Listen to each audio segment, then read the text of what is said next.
दोस्तों, आप सभी को प्रणाम। आज फिर एक दिलचस्प कथा के साथ शिव और सती की विवाह कथा। दक्ष प्रजापति की कई पुत्रियां थी। सभी पुत्रियां गुणवती थी, फिर भी दक्ष के मन में संतोष नहीं था।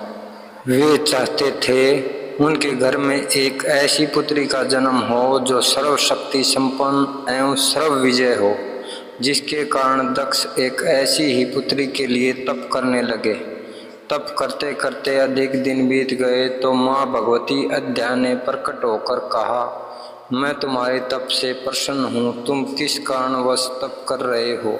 दक्ष ने तप करने का कारण बताया तो माँ बोली, मैं स्वयं पुत्री रूप में तुम्हारे यहाँ जन्म धारण करूँगी। मेरा नाम होगा सती। मैं सती के रूप में जन्म लेकर अपनी लीलाओं का विस्तार करूँगी। फलतः भगवती अद्या ने सती रूप में दक्ष के यहाँ जन्म लिया। सती दक्ष की सभी पुत्रों में सबसे अलौकिक थी। सती ने बाल्यावस्था में कई ऐसी अलौकिक आश्चर्यचकित करने वाले कार्य कर दिखाए थे, जिन्हें देखकर स्वयं दक्ष को भी हैरानी होती रहती थी। जब सती विवाह योग्य हो गई तो दक्ष को उसके लिए वर की चिंता होने लगी। उन्होंने ब्रह्मा जी से इस विषय में परामर्श किया। ब्रह्मा जी ने कहा, सती अद्या का अवतार है। अद्या आदि शक्ति और शिव आदि पुरुष हैं, अतः सती के विवाह के लिए शिव ही योग्य और उचित वर है। दक्ष ने ब्रह्मा जी की बात मानकर सती का विवाह भगवान शिव के साथ कर दिया। सती कैलाश में जाकर भगवान शिव के साथ रहने लगी। भगवान शिव दक्ष के दामाद थे, किंतु एक ऐसी घटना घटित हो गई जिसके कारण दक्ष के हृदय में भगवान शिव के प्रति बैर और विरोध भाव पैदा हो गया। एक बार देवलोक में ब्रह्मा ने धर्म के निरूपण के लिए एक सभा का आयोजन किया था। सभी बड़े बड़े देवता सभा में एकत्रित हो गए थे। भगवान शिव भी इस सभा में बैठे थे। सभा मंडल में दक्ष का आगमन हुआ। दक्ष के आगमन पर सभी देवता उठकर खड़े हो गए, पर भगवान शिव खड़े नहीं हुए। उन्होंने दक्ष को प्रणाम भी नहीं किया। फलतः दक्ष ने अपमान का अनुभव किया। केवल यही नहीं, उनके हृदय में भगवान शिव के प्रति ईर्ष्या की आग जल उठी। वे उनसे बदला लेने के लिए समय और अवसर की प्रतीक्षा करने लगे। एक बार सती और शिव कैलाश पर्वत पर बैठे हुए परस्पर वार्तालाप कर रहे थे। उसी समय आकाश मार्ग से कई विमान कनखल की ओर जाते हुए दिखाई पड़े। सती ने उन विमानों को देखकर भगवान शिव से पूछा, प्रभु, ये सभी विमान किसके हैं और कहाँ जा रहे हैं। भगवान शंकर ने उत्तर दिया, आपके पिता ने बहुत बड़े यज्ञ का आयोजन किया है। समस्त देवता और देवगणाएं इन विमानों में बैठकर उसी यज्ञ में सम्मिलित होने के लिए जा रहे हैं। इस पर सती ने दूसरा प्रश्न किया, क्या मेरे पिता ने आपको यज्ञ में सम्मिलित होने के लिए नहीं बुलाया।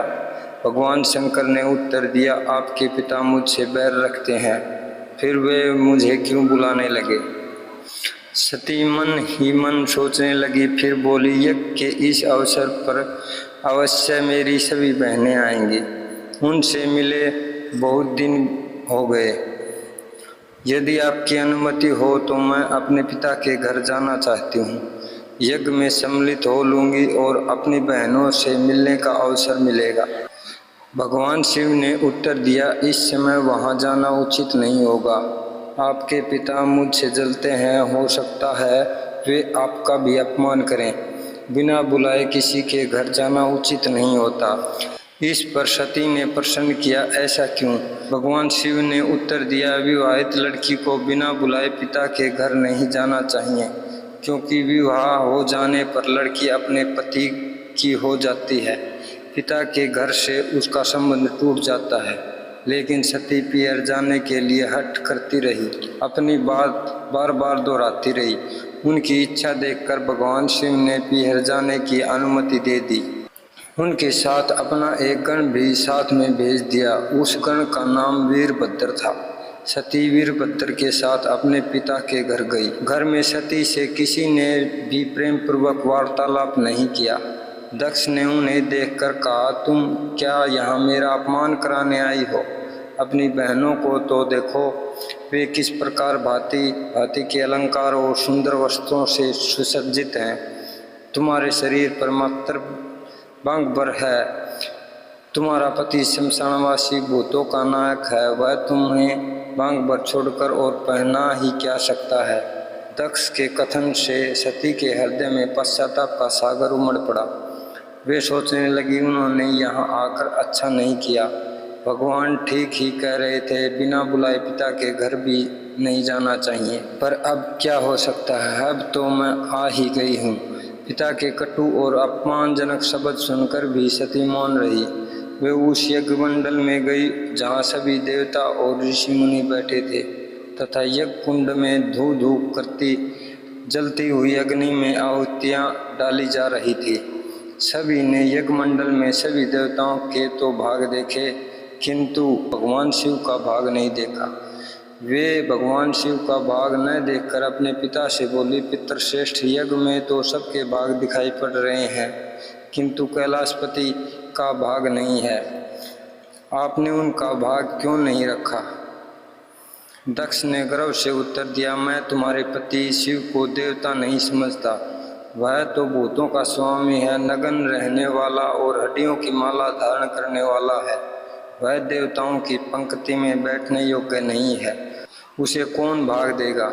सती के नेत्र लाल हो उठे, उनकी भौहें कुटिल हो गई, उनका मुखमंडल प्रलय के सूर्य की भांति तेजदीप हो उठा।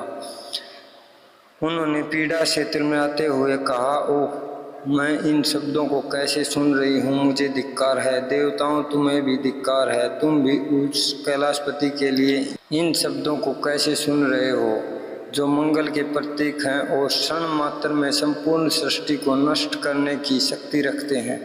वे मेरे स्वामी हैं। नारी के लिए उनका पति ही स्वर्ग होता है। जो नारी अपने पति के लिए अपमानजनक शब्दों को सुनती है, उसे नरक में जाना पड़ता है। पृथ्वी सुनो, आकाश सुनो और देवताओं तुम भी सुनो। मेरे पिता ने मेरे स्वामी का अपमान किया है। मैं अब एक क्षण भी जीवित रहना नहीं चाहती। सती अपने कथन को समाप्त करती हुई यज्ञ के कुंड में कूद पड़ी। जलती हुई आहुतियों के साथ उनका शरीर भी जलने लगा। यज्ञ मंडप में खलबली पैदा हो गई, हाहाकार मच गया। देवता उठकर खड़े हो गए। वे उछल उछल कर यज्ञ का विध्वंस करने लगे। यज्ञ मंडप में भगदड़ मच गई। देवता और ऋषि मुनि भाग खड़े हुए। वीरभद्र ने देखते ही देखते दक्ष का मस्तक काट कर फेंक दिया। समाचार भगवान शिव के कानों में भी पड़ा। वे प्रचंड आंधी की भांति कनखल जा पहुँचे। सती के जले हुए शरीर को देखकर भगवान शिव अपने आप को भूल गए। सती के प्रेम और उनकी भक्ति ने शंकर के मन को व्याकुल कर दिया, जिन्होंने काम पर भी विजय प्राप्त की थी और जो सारी सृष्टि को नष्ट करने की क्षमता रखते थे। वे सती के प्रेम में खो गए, बेसुध हो गए। भगवान शिव ने उन्मत्त की भांति सती के जले हुए शरीर को कंधे पर रख लिया।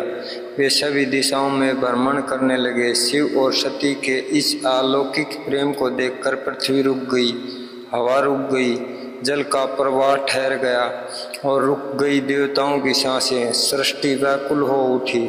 सृष्टि के प्राणी पुकारने लगे, त्रैहिमाम त्रैहिमाम। भयानक संकट उपस्थित देखकर सृष्टि के पालक भगवान विष्णु आगे बढ़े। वे भगवान शिव की बेसुधी में अपने चक्कर से सती के एक एक अंग को काट कर गिराने लगे। 51 स्थानों में सती के अंग कटकर गिरे। जब सती के सारे अंग कट कट कर गिर गए तो भगवान शिव पुनः अपने आप में आए। जब वे अपने आप में आए तो सारे कार्य चलने लगे। पुनः सृष्टि। धरती पर जिन 51 स्थानों में सती के अंग कटकर गिरे थे, वे ही स्थान आज शक्ति के पीठ स्थान माने जाते हैं। आज भी उन स्थानों में सती का पूजन होता है, उपासना होती है। बाद में सती ने पार्वती के रूप में पुनर्जन्म लिया और भगवान शिव से पुनः विवाह किया। यह कथा भगवान शिव और सती के प्रेम और बलिदान की कहानी को दर्शाती है, जो हिंदू धर्म में बहुत महत्वपूर्ण है।